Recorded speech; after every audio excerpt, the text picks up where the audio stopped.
예, 오늘은 구정입니다. 우리 이미 배웠지만은 우리 구약에도 정월이 4번 있다 그랬어요. 이스라엘 백성들은.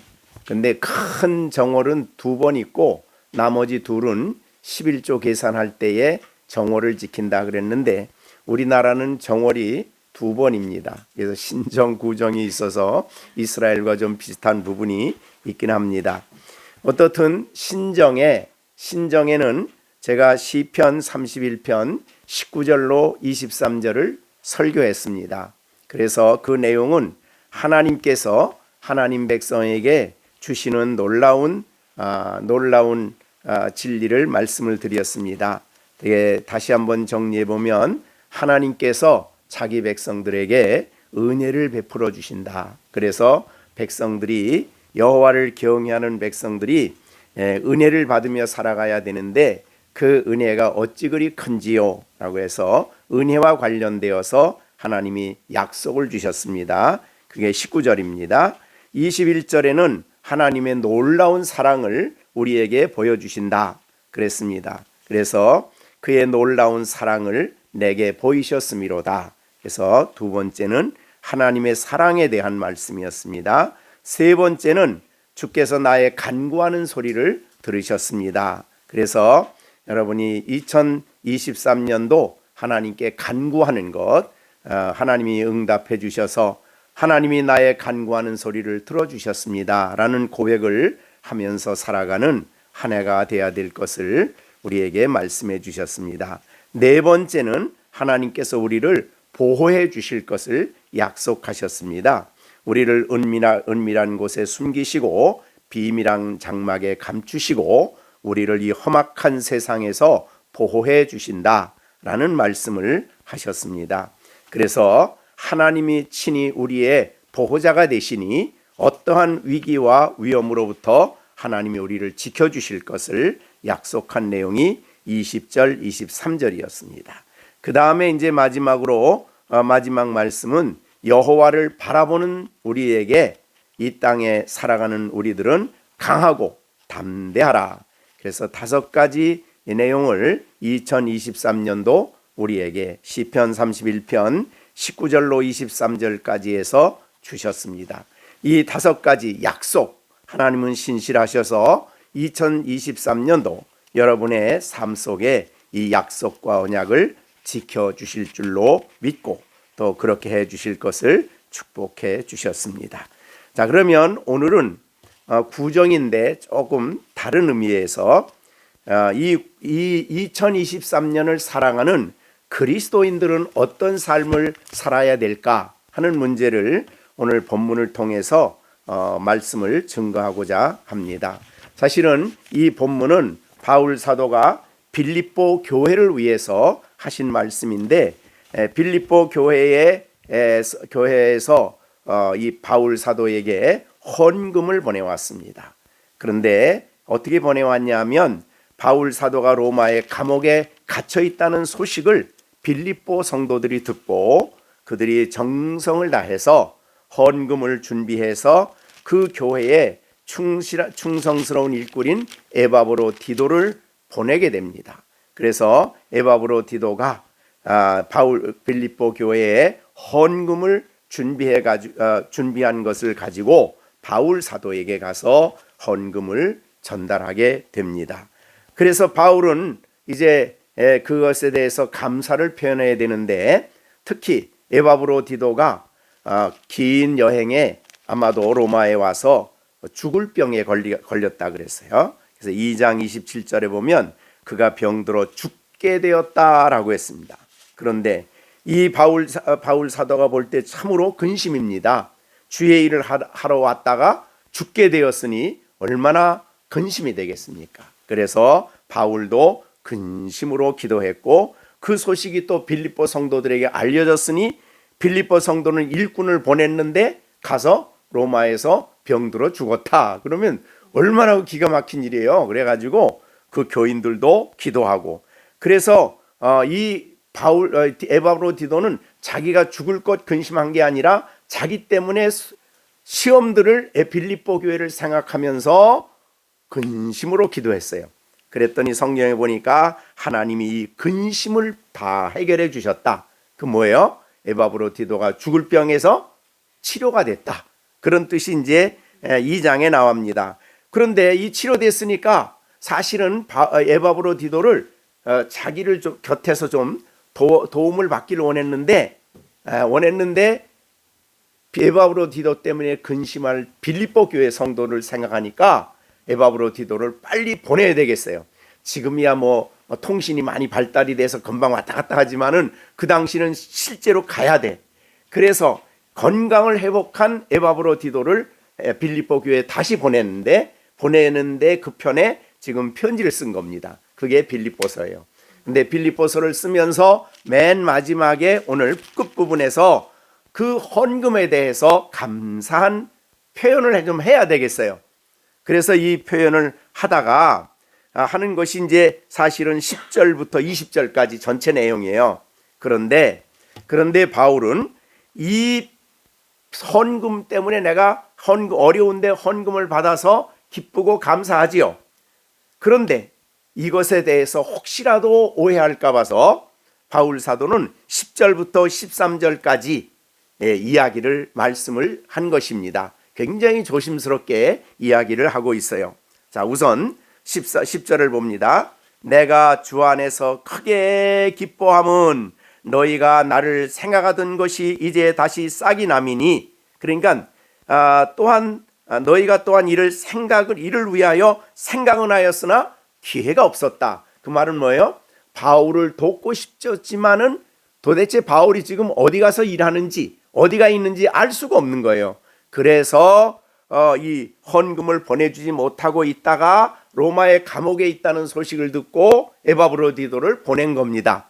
이거를 싹이 났다 그랬어요. 그러니까 이제 아마 빌립보 성도들은 계속해서 바울 사도를 헌금으로 돕고 기도로 돕고 그렇게 하겠죠. 자, 그런데 보세요. 오해할 수 있는 여지가 있어요. 바울은 헌금 받는 거 좋아하는구나.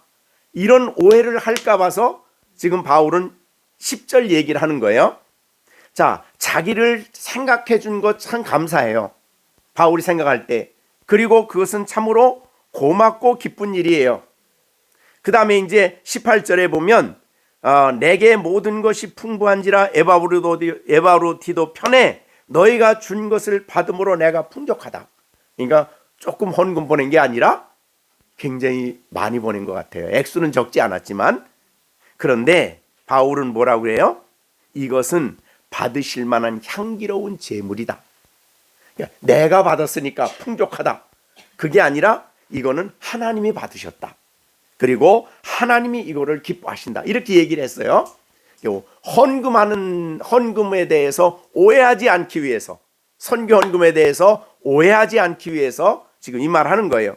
그러면서 나를 생각하던 것이 이제 싹이 났어.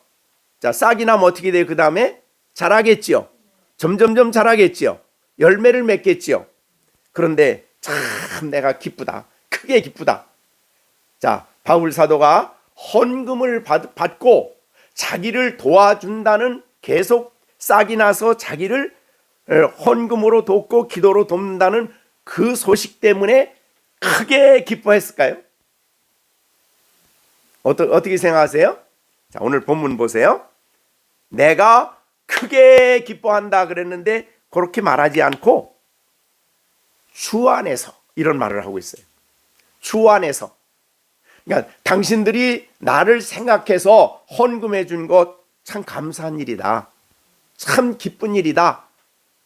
근데 그렇게만 하면은 빌립보 성도들이 어떻게 생각하겠어요? 바울은 이거 기뻐하는구나. 인간적인 차원에 머물 수 있죠. 그래서 바울은 뭐라고 말하냐면 주 안에서 이런 말을 썼어요. 주 안에서 기뻐한다. 굉장히 중요한 말이에요. 그러니까 주 안에서 기뻐한다는 게 무슨 뜻이에요?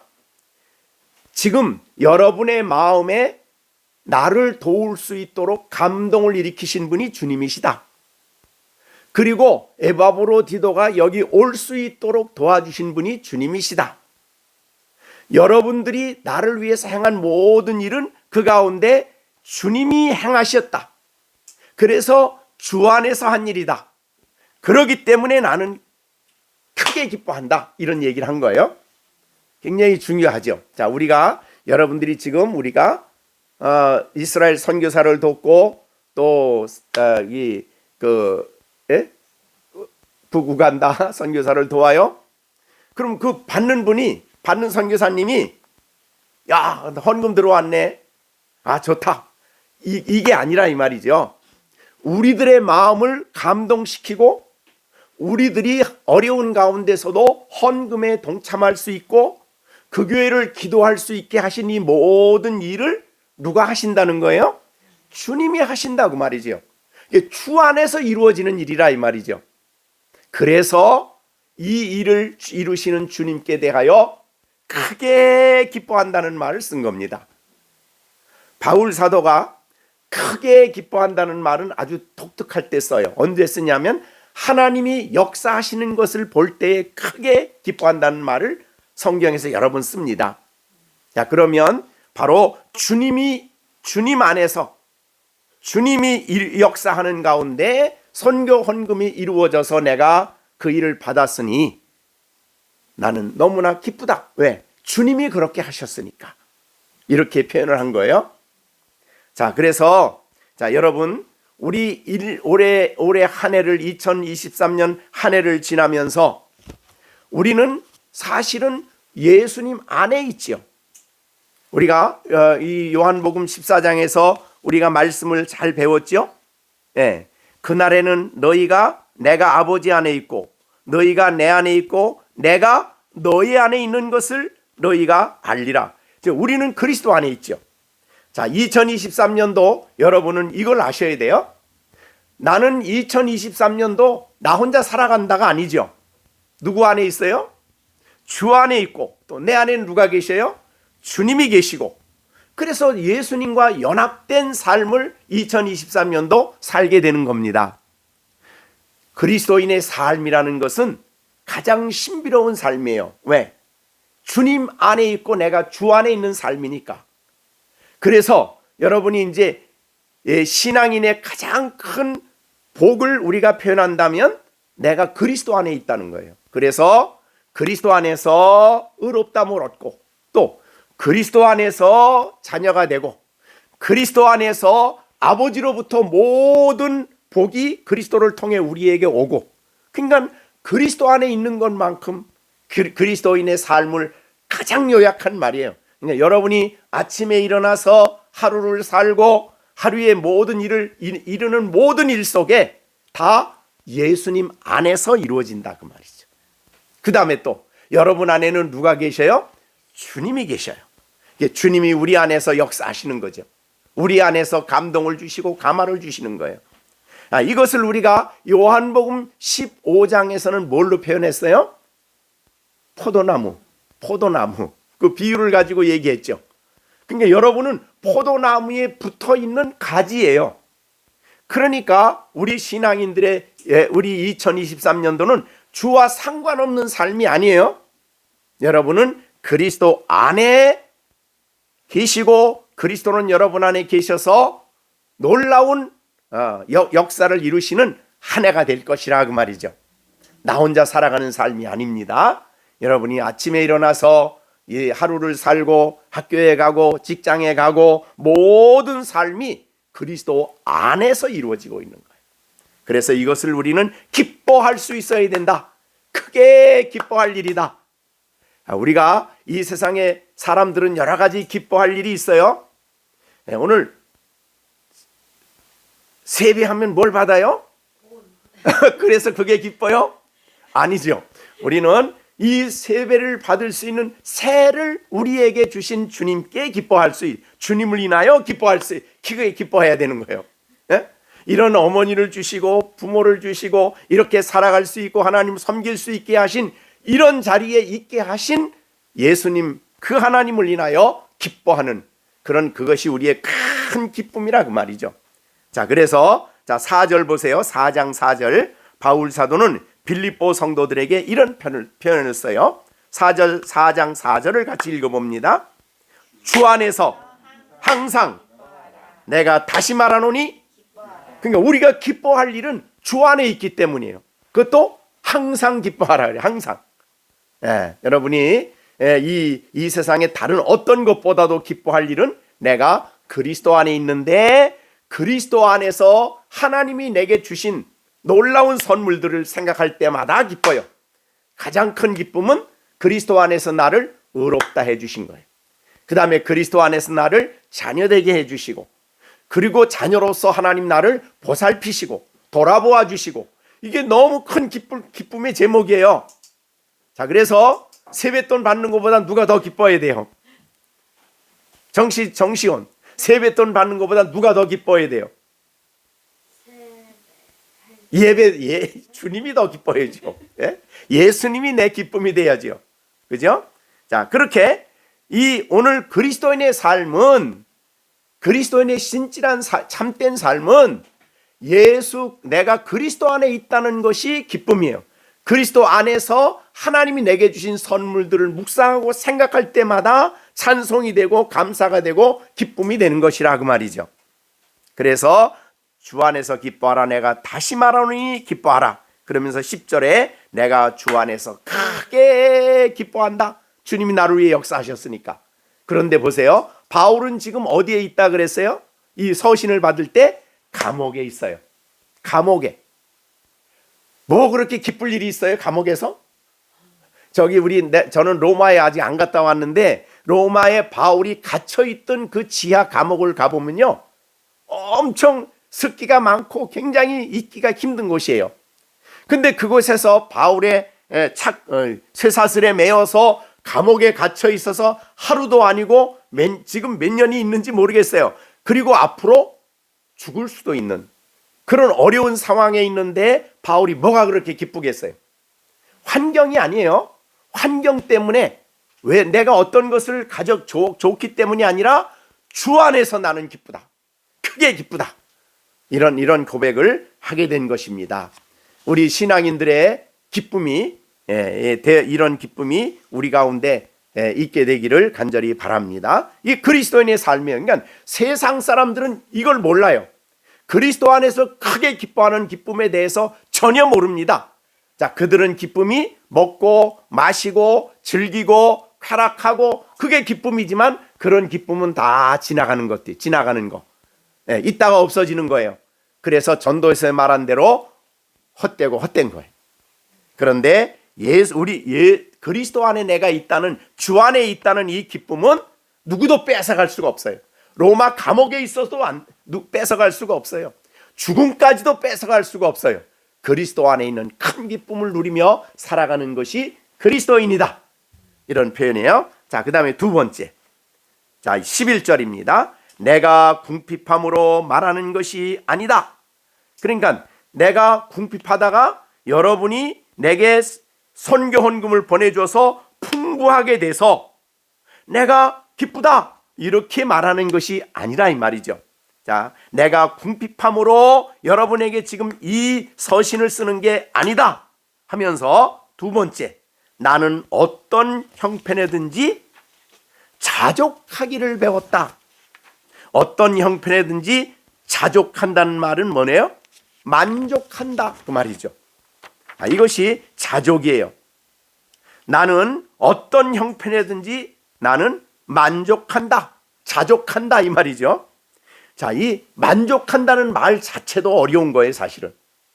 자, 여기에 그 다음에 궁핍하다 이런 표현을 했는데, 그 다음에는 어떤 형편이에요. 어떤 형편에든지 나는 자족한 거예요. 예, 그런 말을 쓴 건데 참 어렵죠. 예, 자, 우리 김시령, 지금 나는 만족합니까? 자족합니까? 부족함이 없어요? 학교 안 가서. 예. 자, 그 다음에, 자, 그 학교 안 가면서 만족하면 학교 가면 어때요, 또? 가면 그럼 만족이 그건 없어지는 거죠? 또, 그 다음에 정시호. 만족해요, 지금? 자족해요? 부족함이 없어요? 네. 자, 그런데 바울 사도는 지금 감옥에 갇혀 있고 판결을 받으려고 하고 착고에 갇혀 있고 죄수로 있고 너무너무 부자유스러워. 그런 어려운 형편에 있음에도 나는 자족하는 법을 배웠다 그랬어요. 이거 배워야 되는 거예요. 배웠다.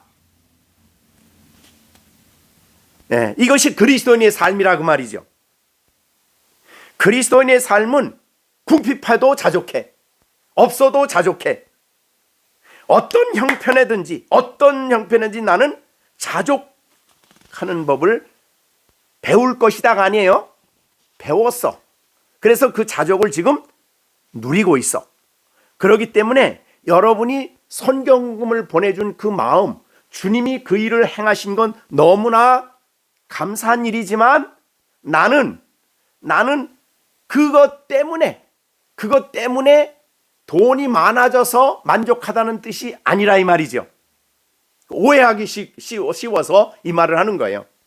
나는 헌금이 와도 오면 더 감사하고 또 안 와도 궁핍해도 나는 자족하며 살아간다. 그런 뜻이 되겠습니다. 이게 그리스도인의 삶이다 그 말이죠. 사람들은 이 땅에 살아가면서 만족을 얻기 위해서 여러 가지 일을 해요.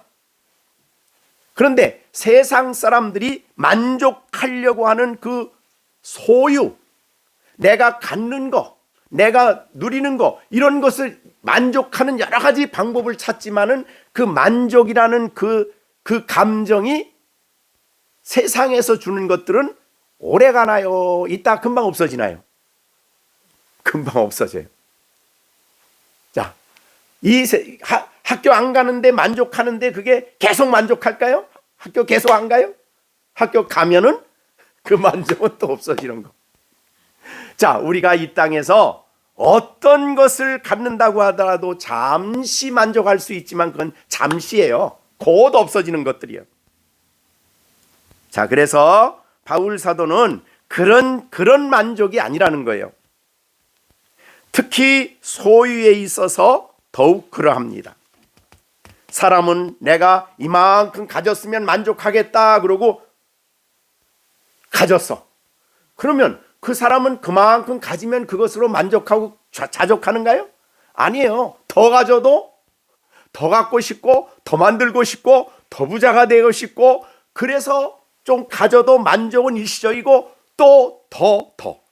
자, 그래서 흔히 목이 마를 때 바다에서 노젓는 사람이 목이 막 마를 때 목마르다고 바닷물 먹으면 어떻게 되나요? 더 목이 마르죠. 세상에 있는 것들은 만족을 주는 게 아니라 더 가질수록 더욱 목말라. 세상의 것들은 그래요. 권력은 이만큼 가지면 됐지 그러는데 아니에요. 더 가지려고 하고 더 누리려고 하고, 그게 만족이 없는 거예요. 세상 것들은. 자, 그것이 이 세상인데 그리스도인들은 어떠하냐? 그리스도인들은 자족하며 살아간다. 그게 그리스도인의 삶입니다. 자, 우리가 이제 디모데전서에서도 보면 그랬어요. 6장 6절에 자족하는 마음이 있으면, 6장 6절 디모데전서입니다. 경건은 큰 이익이 되느니라. 우리가 세상에 아무것도 가지고 온 것이 없음에 또한 아무것도 가지고 가지 못하리니 우리가 먹을 것과 입을 것이 있은즉 족한 줄로 알아라 라고 하셨어요. 근데 이렇게 이것으로 족한 사람이 있을까요? 예? 근데 전도서에 보면 이런 말씀이 있어요. 전도서 6장 9절에 부자가 되려고 하는 사람들, 디모데전서 6장 9절이에요. 부자가 되려고 하는 자들은 시험, 올무, 여러 가지 해로운 욕심에 빠진다. 그러니까 그 욕심을 못 채워요. 만족을 못 해. 오히려 더 그것 때문에 시험에 빠지고 올무에 빠지고 파멸과 멸망에 빠지게 돼요. 우리는 요사이 그런 것들을 많이 보지요.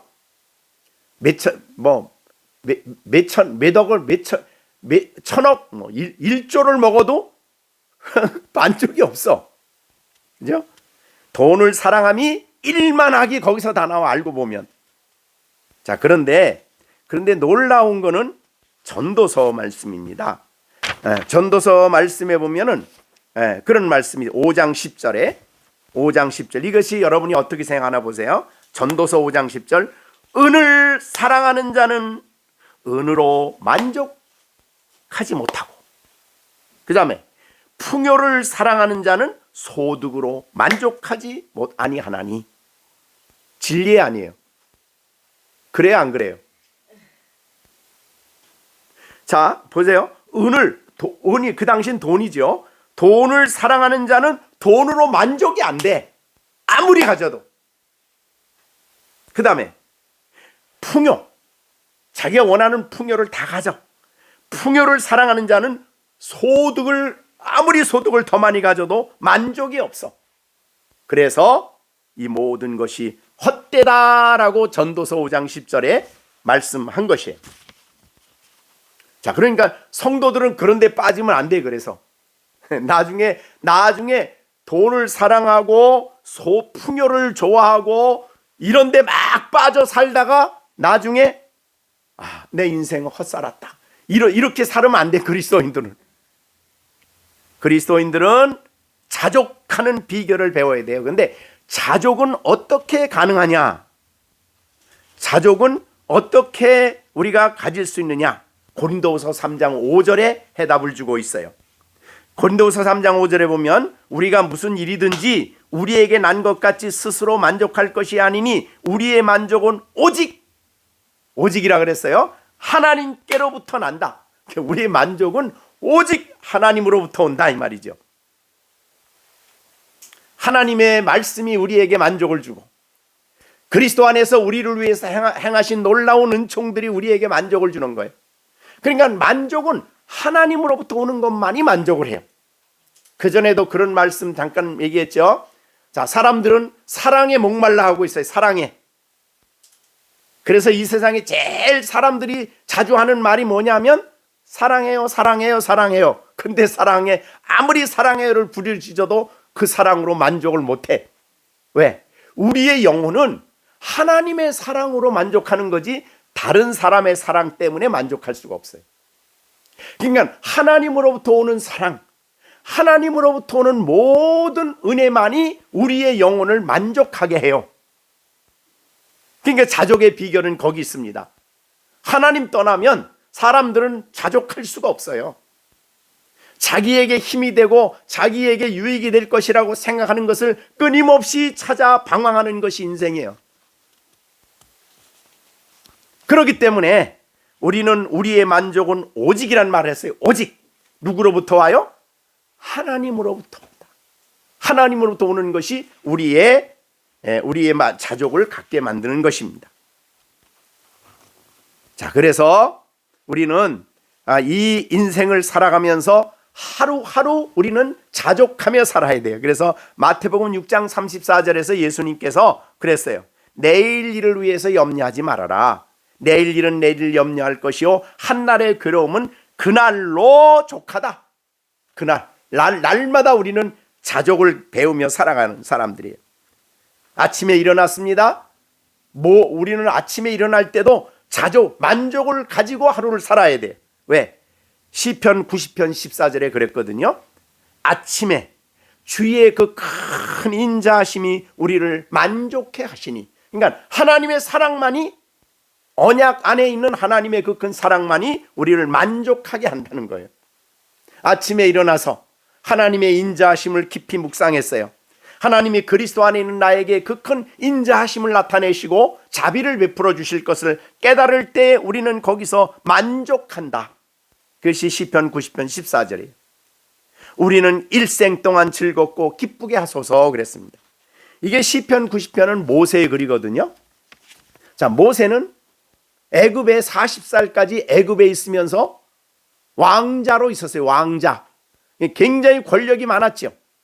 왕자로 있었어요. 그리고 이제 40살부터 80살까지는 광야에서 양을 치며 살았어요. 가정을 이루고. 그런데 그가 이제 120살까지 이제 주의 일을 했는데 그가 이 모든 삶을 살아봐 왕자가 돼서 그 당 최고의 애굽의 바로의 권세가 그 당시는 최고 세계에서 제일 강력한 나라거든요. 그러니까 그 당시에 최고의 권력기관에 있어보고 돈도 가져보고 가질 것 다 가져봤어요. 또 자기가 하고 싶은 거 다 해봤어요. 그래도 만족이 없어.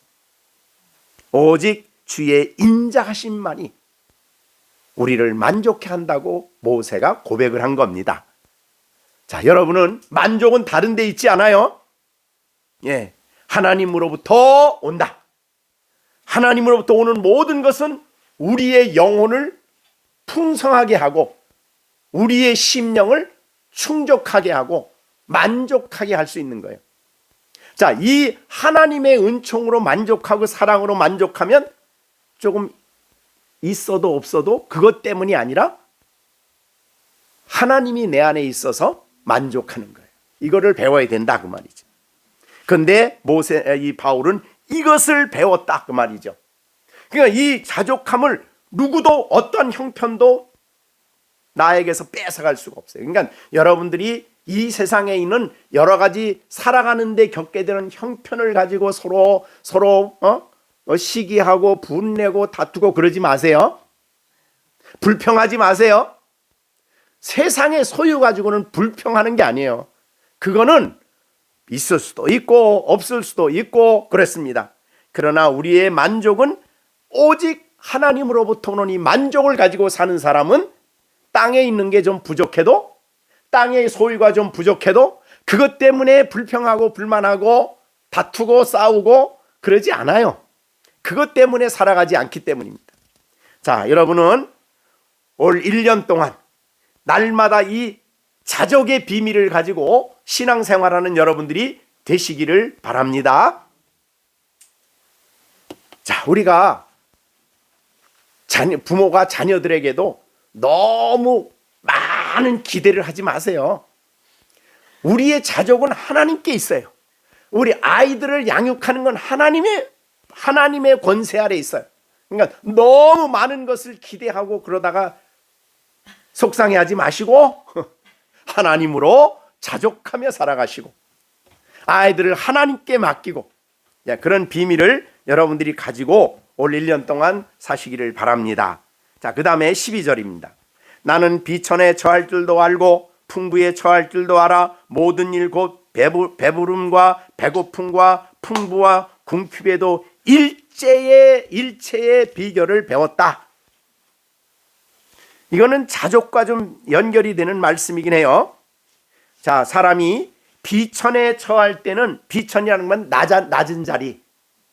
그러니까 이거는 이제 바울이 사실은 이 비천에 처하기 전에는 유대 사회에서 굉장히 꽤나 잘 나가는 사람이잖아요. 그죠? 바울이 얼마나 잘 나갔어요? 예, 그가 랍비였고 그 다음에 그 당시에 그 유대 사회에서 굉장히 인정받는, 그래서 기독교를 박해하는 주장자로 바울을 세웠어요. 그 정도로 인정을 받았어요. 그러다가 그 예수 그리스도를 믿고 아주 비천한 자리에, 낮은 자리에 떨어졌어요. 자, 그래서 자기는 비천에 처할 줄도 알고 그런 말을 쓴 거예요. 얼마나 우리가 고린도 후서에 보면 바울의 삶이 얼마나 고달프고 힘들었어요. 굉장히 어려웠죠. 예? 매 맞고 핍박을 당하고 가는 곳곳마다 비난을 당하고, 예, 그런 어려운 비천의 자리에 처할 때 그는 처하는 법을 알았어요. 그런 자리에 있다고 해서 누구를 원망하거나 싸우거나 불평하거나 하나님께 대해서 내가 믿었는데 왜 이 꼴입니까? 라고 얘기하지 않았다 그 말이죠. 풍부한 자리에 있을 때도 있었어요. 그가 정말 이 예수 믿고 복음을 전할 때에 사실은 에베소 같은 데서 역사할 때 얼마나 놀라운 역사가 일어났습니까? 더베에 가서, 루스드라 더베에 가서 일했을 때에 안진뱅이를 일으켰을 때 막 사람들이 와가지고 막 신대접했잖아요. 그런 자리에 있어도 자기는 그런 자리에서 처할 줄 알았다 이 말이죠. 그러니까 비천에 처할 줄도 알고, 그 말은 내가 비천하다고 해서 그것 때문에 불평하고 그것 때문에 원망하고 그것 때문에 나는 실패자라고 말하지 않고, 풍부에 처해서 풍부함을 가지고 내가 교만하고 나기를 나타나고 내가 제일이라고 말하고 그러지 않고, 배부름과 배고픔과 풍부에도 일체의 비결을 배웠다. 무슨 비결이에요? 만족하는 비결이에요. 그게 뭡니까? 나는 주 안에 있다, 그거예요. 이것이 그가 배운 비결이에요. 나는 어떤 자리에 있든지 그리스도 안에 있다는 것이 그가 모든 환경에서 있어도 교만하지 않고 방종하지 않고 없어도 불평하지 않고 불만하지 않고 나는 그리스도에 있다는 것이 그에게 있어서는 모든 삶의 비밀이었어요. 자, 여러분도 올 1년 동안 살아가면서 어떤 환경에 있든지 간에 나는 그리스도 안에 있다는 이 진리를 가지고 모든 환경을 대처하고 모든 환경 속에 살아가는 여러분들이 되시기를 바랍니다. 그것이 바로 우리의 비밀입니다. 그래서 여기에는 비결, 다른 말로는 비밀 그래도 되고 비결이란 말도 됩니다. 좋을 때나 나쁠 때나 어려울 때나 쉬울 때나 어떤 상황이든지 간에 우리는 그리스도 안에 있다는 이 비밀을, 이 비결을 가지고 우리의 인생을 살아가야 될 것입니다. 자, 내가 그리스도 안에 있기 때문에 조금 더 우리가 생각을 한다면 우리에게 부딪히는 여기에 비천, 풍부, 궁핍, 그 다음에 풍부, 이 모든 상황을 하나님은 다 동원하셔서 우리에게 유익하도록 쓰는 거예요. 그것이 이제 로마서 8장 28절 아닙니까? 우리가 알거니와 하나님을 사랑하는 자 곧 그 뜻대로 부르심을 입은 자들에게는 모든 것을 합력하여 선을 이룬다. 우리를 그리스도의 형상으로 만들어가는 데 쓰신다, 그 말이죠. 자, 그러니까 우리는 그걸 배워야 돼요. 내게 어떤 상황이 부딪혔을 때, 어떤 환경이 내게 다가왔을 때 하나님이 이거를 통해서 나에게 주시려고 하는 교훈이 뭐냐, 뭘 배우라고 하느냐, 이런 거예요. 자, 그런 비밀을 우리가 가지고 비결을 가지고 살아가야 됩니다. 자, 우리 여러분이 잘 아는 대로 바울 사도가 이 빌립보에 있었어요. 그죠? 빌립보에서 전도하다가 귀신 들린 사람을 고쳤어요. 그랬더니 그 사람을 사용해서 돈 벌던 주인이 고발을 해가지고 잡혔어, 바울 사도가. 그래가지고 그걸 잡은 사람이 어떻게 했죠? 옷을 벗기고서는 막 매로 채찍으로 때리고 바울 사도를 감옥에다 갖다 가두었어요. 그러니까 얼마나 어려운 상황입니까? 그죠? 매를 맞고 피투성이가 되고, 그래서 빌립보 지하 감옥에 갇혀 있는 그런 상황이에요. 예, 그래가지고 바울이 이 고린도전서 16장, 사도행전 16장이죠. 예, 바울이 감옥에 갇혔어요. 근데 성경에 보면은 옷을 찢어 벗기고 매로 치라 하여 가지고 많이 쳤다 그랬으니까 굉장히 많이 맞았죠. 로마 시대의 채찍은 로마 끝에 철편을이라든가 뼈를 달아가지고 그걸 가지고 때리기 때문에 온몸이 막 찢어지고 그러는 거예요. 그래서 많이 친 후에 감옥에 가두었어. 그리고 발에는 쇠사슬로 묶였어요. 근데 그러면 여러분은 어떤 생각이 드세요? 내가 그 자리에 있었다 그러면 어떻게 하겠어요? 어떤 생각을 하겠어요? 야, 내가 예수님을 위해서 복음을 전하는데 이런 일을 당해야 돼? 라고 생각할 수도 있겠지만, 바울은 놀랍게도 밤중에 바울과 실라가 기도를 시작을 해요. 근데 갑자기 기도하다가 그 사람 너무너무 감동이 돼가지고 찬송을 부르기 시작해요. 내가 뭔데? 사도행전에도 이제 앞에도 나오죠. 사도들이 매를 맞고 난 다음에 와가지고는, 야, 나를 예수님 때문에 매 맞는 자리에 나를 세워주신 하나님께 나는 감사한다 그러잖아요. 예? 지금 바울도 그거예요. 지금 내가 뭔데 나 같은 것이 예수 그리스도를 위해서 이런 어려움을 당하고 채찍에 맞고 이 고통을 당할 수 있는 이런 자리로 나를 인정해 주신 하나님께 감사한다는 거예요. 그래가지고 하나님 앞에 기도하다가 막 찬송을 부르죠. 환경과 상관없이 그 안에는 기쁨이 있고 만족이 있고 감사가 있는 거예요. 그러자 갑자기 진이 일어났어요. 옥토가 움직였어요. 그래가지고 옥의 감옥의 모든 문이 다 열려버렸어요. 자, 이와 같이 바울 사도는 어떤 형편에든지 그 대처할 수 있는 비밀을 배운 사람이에요. 그래서 그가 또 이 몸에 질병이 있었죠. 사탄의 가시라고. 여러분이 아는 대로 고린도후서에 있는 말씀처럼 그 질병 때문에 하나님께 기도했어요. 근데 하나님이 됐다. 너 그거 없으면 계시도 받고 환상도 있고 하나님 말씀을 너무나 능력도 많으니까 교만해져. 그러니 내 은혜가 내게 좋게. 그래서 바울 사도는 오히려 그거를 기뻐했어요. 몸에 질병이 있는 것을 그 질병 때문에 원망한 게 아니에요. 그래서 고린도후서 12장이죠. 원망하지 않고 오히려 크게 기뻐했다. 만족한 거죠. 비밀이죠. 이 비결을 배웠어요. 고린도후서 12장 7절에 내 능력이 내가 약해야만 내 능력을 의지하고 그래야 내 능력이 내 안에 역사한다. 그래서 바울은 도리어 크게 기뻐하고 내가 이렇게 약한 것을 자랑했다 그랬어요. 여기도 크게 기쁨이에요. 그러니까 자신에게 주어진 환경에 일체의 비결을 배웠어요. 어디에서? 그리스도 안에서 그걸 볼 수 있고 진리 안에서 그것을 이해할 수 있는 그런 비밀을 가지고 있었습니다. 여러분, 2023년 우리가 어떤 일을 당할지 우리는 모르죠. 어떤 환경이 우리에게 오더라도 불평으로 시작하지 말고 원망으로 시작하지 마세요. 이스라엘 백성들이 40년 동안 광야 생활이 원망이에요. 원망으로 시작을 했어. 그런데 그리스도 안에 있는 이 바울 사도는 아니에요. 그 속에 하나님의 비밀이 있고 뜻이 있고 나를 위해서 역사할 수 있는 하나님의 놀라운 지혜가 있는 것을 알고 거기에 대처할 수 있는 비결이 있었어요. 그것은 바로 내가 그리스도 안에 있고 그리스도 안에 하나님의 자녀고 하나님이 나를 구원하셨고 나를 이끌어 가신다는 이 엄청난 진리 안에서 자신을 볼 줄 아는 거예요. 세상에 자기의 자녀를 사랑하지 않는 부모가 어디 있어요?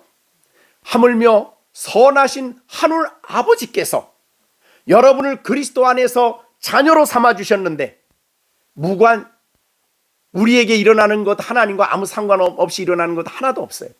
그래서 하나님은 우리에게 머리털까지 어떻게 돼요? 다 세셨다 그랬어요. 우리에게 그렇게 관심이 있는 거예요. 아버지가. 그래서 우리의 인생길을 다 하나님 아버지께서 계획하시고 이끌어 가시는 거예요. 그리스도 안에 우리를 주시고. 그렇기 때문에 우리에게 일어나는 어떤 형편이든지 우리는 형편을 불평하고 원망하는 게 아니고 그 자리에서 자족하며 그리스도 안에서 바르게 대처해 나가는 그것을 우리가 배워야 된다고 말이죠. 그 성경의 진리로 그걸 우리에게 가르쳐 주시는 거예요. 여러분, 우리의 삶, 신앙인의 삶 속에서는 내 환경을 좀 바꾸어 주셨으면 이런 생각인데 그리스도인에게는 내가 있는 환경에서 하나님이 어떤 계획을 가지고 계신지를 생각하라는 거예요. 그죠? 어떤 뜻을 가지고 계신지를 생각하라는 거예요. 그래서 그것을 알면은 우리가 대처할 수 있는, 처신할 수 있는 일체의 비결을 하나님의 뜻 안에서, 진리 안에서 배우게 되는 겁니다. 세상적인 방법을 가지고 대처하는 게 아니죠.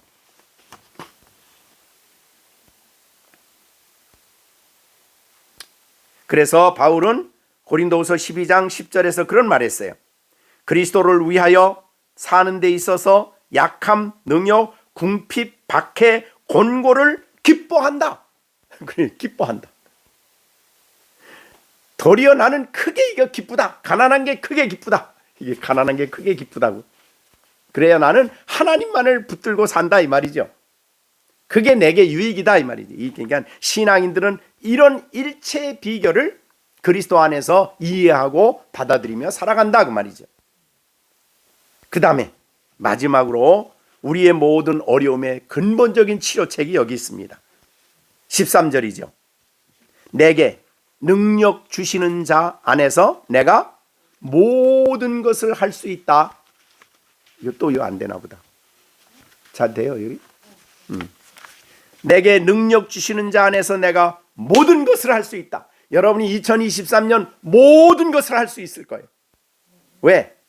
내게 능력 주시는 그분이 계시기 때문에.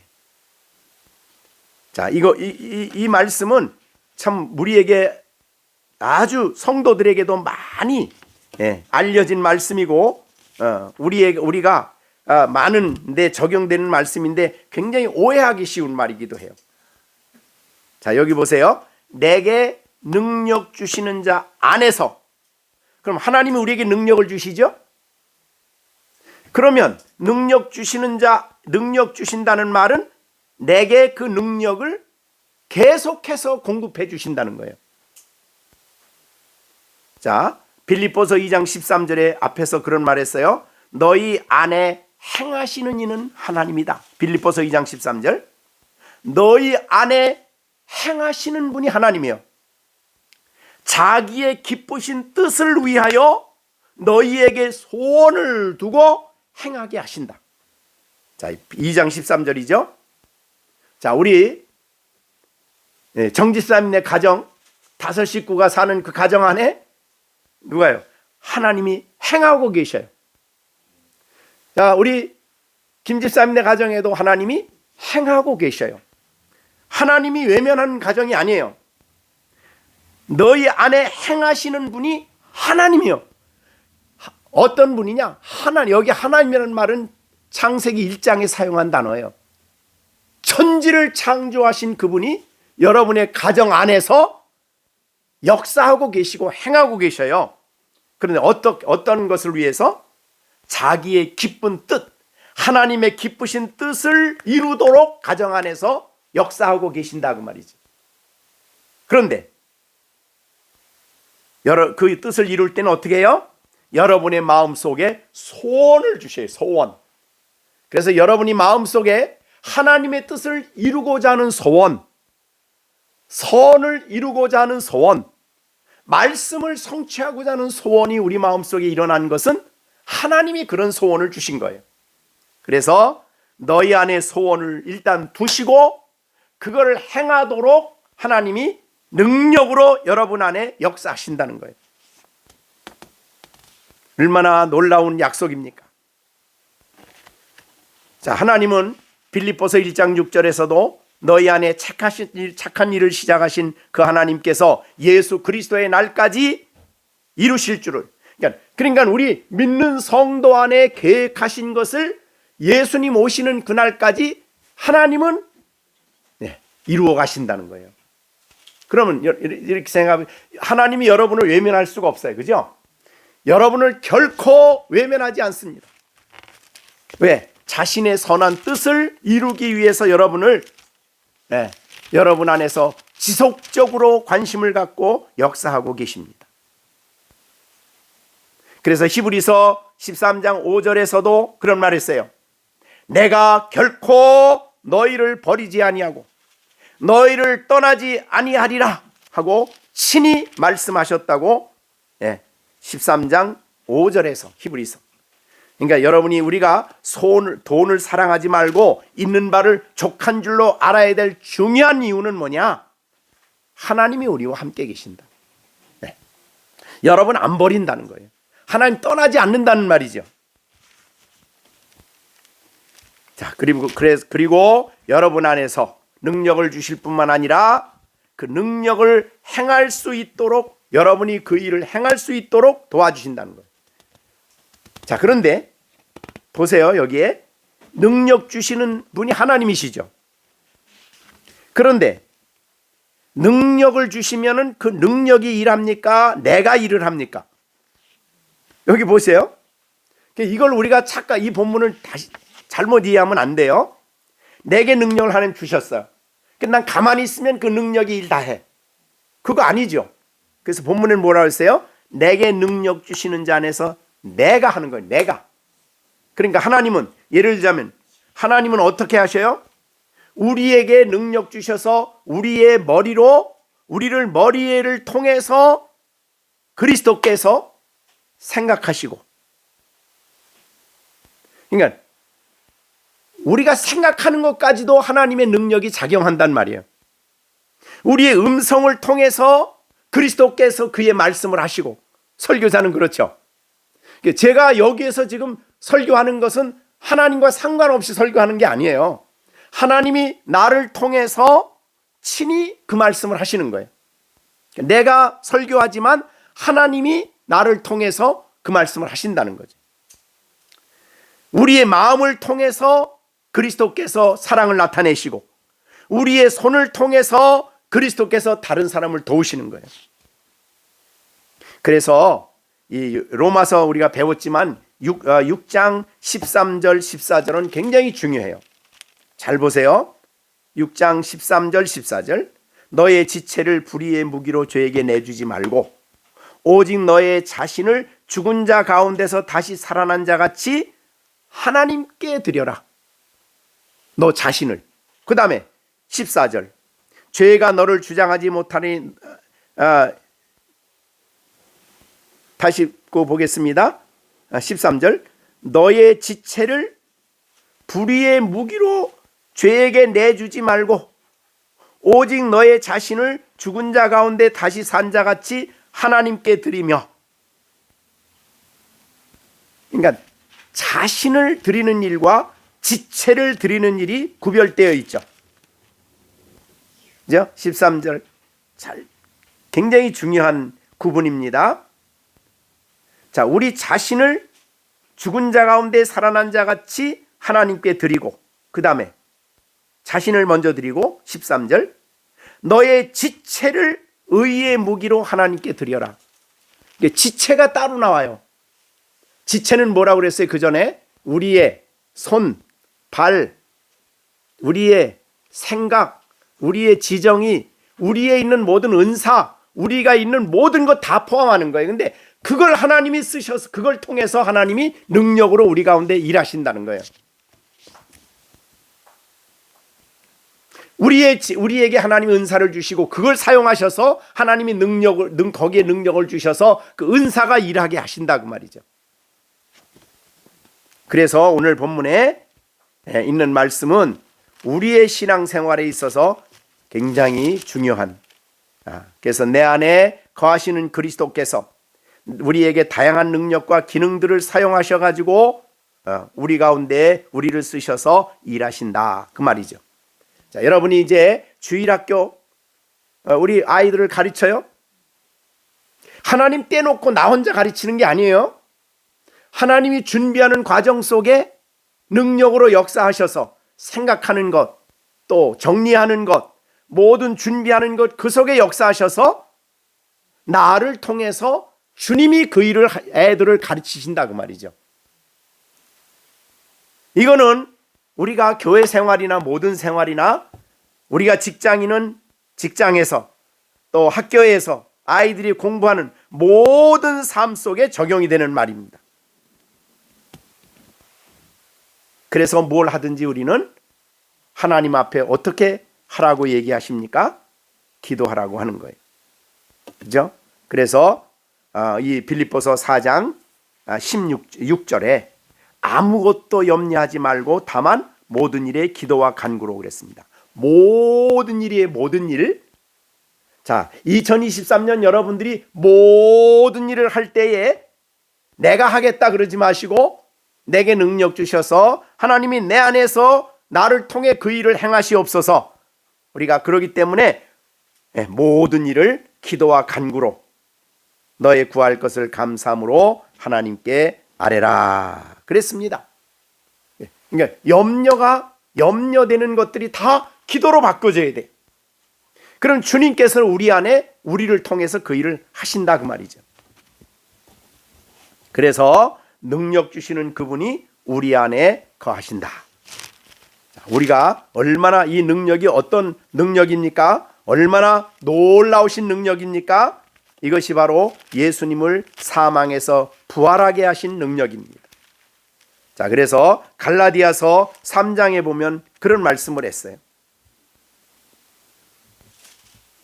3장 5절입니다. 갈라디아서 너희에게 성령을 주시고 너희 가운데서 능력으로 행하시는 이의 일이 율법의 행위로냐 혹은 듣고 믿음으로냐. 그 말은 믿는 자, 듣고 말씀을 믿고 그리스도를 믿는 자 속에서 하나님은 성령을 주시고 능력으로 행하신다는 거예요. 하나님의 능력으로 우리의 삶 속에서 역사하신다는 겁니다. 그래서 우리가 아침에 가서 직장 생활할 때 나 너무 피곤하다 그러지 마시고 나를 통해 하나님이 능력으로 이 일을 행하시옵소서 기도해야 된다. 성령을 주시고 능력으로 행하시는 분입니다. 여러분의 가정 안에 주님이 친히 살아계셔서 자신의 거룩한 뜻을, 기쁘신 뜻을 위하여 여러분 가운데서 소원을 두고 행하도록 역사하신다 그 말이죠. 그러니 13절 내게 능력 주시는 자 안에서 내가 모든 것을 할 수 있다라고 고백을 한 것입니다. 자, 그러니까 여러분이 2023년 살아가는 동안에 무슨 일을 당할지, 어떤 상황이 벌어질지, 어떤 처지에 있게 될지 알 수는 없어요. 그러나 우리가 그런 어떤 상황에도 오늘 본문에 이 말씀 10절과 13절에 있는 말씀과 같이 살아가는 것이 그리스도인이다. 그리스도인의 삶이다. 그 말이죠. 주 안에서 크게 기뻐하는 성도가 그리스도인의 삶이다. 그 다음에 나는 어떤 형편이든지 하나님으로부터 오는 만족을 가지고 사는 사람이다. 나는 내게 부어진 어떤 상황이든지 간에 그것을 대처할 지혜와 대처할 수 있는 힘이 비결을 가지고 그리스도 안에서 가지고 있는 사람이다. 그래서 비천을, 풍부를, 가난을, 배고픔을, 배부름을 어떤 처지에 나를 있게 해주시옵소서가 아니에요. 그런 처지에 내가 바로 대처할 수 있도록, 처신할 수 있도록 나에게 하나님께서 지혜 주시고 그것을 해결해 나가는 비결을 나에게 가르쳐 주십시오. 그렇게 살아가는 거지. 그리고 하나님이 내게 날마다 능력 주실 줄을 믿고 그 하나님을 의지하고 주 안에서 모든 것을 할 수 있다는 믿음을 가지고, 왜? 하나님은 하지 못하는 것이 없으니까, 능력이시니까 그분이 이룰 것을 믿고 행동하는 우리들이 돼야 될 것입니다. 이제 말씀을 마쳤습니다. 자, 2023년 정월초 1월 1일에는 시편 32편을 가지고 여러분을 위해서 하나님 행하실 놀라운 은혜들을 얘기하셨어요. 복들을 얘기하셨어요. 자, 구정에는 여러분들이 하나님 앞에 어떤 자세를 가지고 그리스도인으로 살아가야 될지를 말씀해 주셨어요. 자, 이 두 가지를 같이 가지고 2023년을 살아가시는 여러분들이 되셔야 되겠습니다. 하나님, 그것이 믿는 사람의 삶이에요. 성도의 삶이에요. 그럴 때 하나님은 정말 아까 빌립보서 2장 이 13절에 있는 것처럼 우리 여러분의 가정 안에 하나님이 행하시고 자기의 기쁜 뜻을 여러분의 가정 속에 이루시기 위해서 뜻을 알려주시고 뜻을 깨닫게 해주시고 그래서 이룰 수 있는 소원까지 성령을 통해 감동을 주시면서 그것을 하나님의 능력으로 이루어가게 하시는 놀라운 하나님의 역사가 여러분의 가정 속에 있게 될 여러분 가운데 있게 될 줄을 믿습니다. 자, 2023년 출발하는데 이제 근심 걱정할 게 없겠죠? 예, 염려하지 마시고 정말 이 두 가지 양팔에 하나는 시편 31편, 하나는 이 빌립보서 이 4장 10절, 13절까지 이 양쪽에 이 말씀을 붙들고 하나님의 은혜를 누리면서 그 사랑을 누리면서 이 땅에서 그리스도인으로 그리스도인답게 살아가는 성도가 되어지기를 간절히 바랍니다. 그럴 때 여러분 얼굴에 만족이 있으니까 여러분 얼굴에도 만족이 나타날 것이고 어떤 일에도 두려움이 없으니까 여러분 안에 담대함이 나타날 것이고, 여러분 안에 이 놀라운 마음의 이 기쁨이, 예수로 인한 그리스도 안에서 기쁨이 있기 때문에 여러분의 얼굴에 기쁨이 있을 것이고, 자, 우리 정시온 얼굴에 기쁨이 넘치고 왜? 나는 주 안에 있어. 나는 예수님 안에 있어. 자, 우리 우리 정 집사님도 기쁨이 넘치고, 나는 그리스도 안에 있다. 김시령도 그리스도 안에 있다. 시온이도, 시준이도, 정시준이도 그리스도 안에 있어. 이제 학교 가는데 걱정 없어. 나는 예수님 안에 있다. 이런 믿음을 가지시고 학교도 가고, 그래서 우리 2023년도 우리 정말 그 열린샘교회 식구들이 이런 은총을 누리면서 그리스도인으로 살아가게 되기를 간절히 바랍니다. 이거는 어떤 사람에게만 주어진 복이 아니에요. 사실은 모든 믿는 자가 누릴 수 있는 복이다. 자, 기도하겠습니다.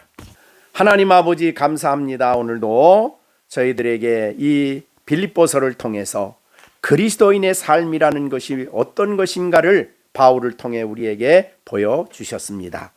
우리가 믿는 사람으로서 이 땅에 그리스도 안에 있는 것으로 기뻐하게 하시고, 정말 우리가 하나님으로 인하여 오는 모든 은혜 속에서 만족하게 하여 주시고, 우리에게 부딪히는 수많은 문제들을 풀어갈 수 있는 비밀을, 우리들이 비결을 성경을 통해 가졌으니, 그리고 우리가 능력 주신 안에서 모든 것을 할 수 있는 그런 우리가 되었으니, 이 그리스도인다운 삶을 2023년 살아가는 우리가 되게 하여 주시옵소서.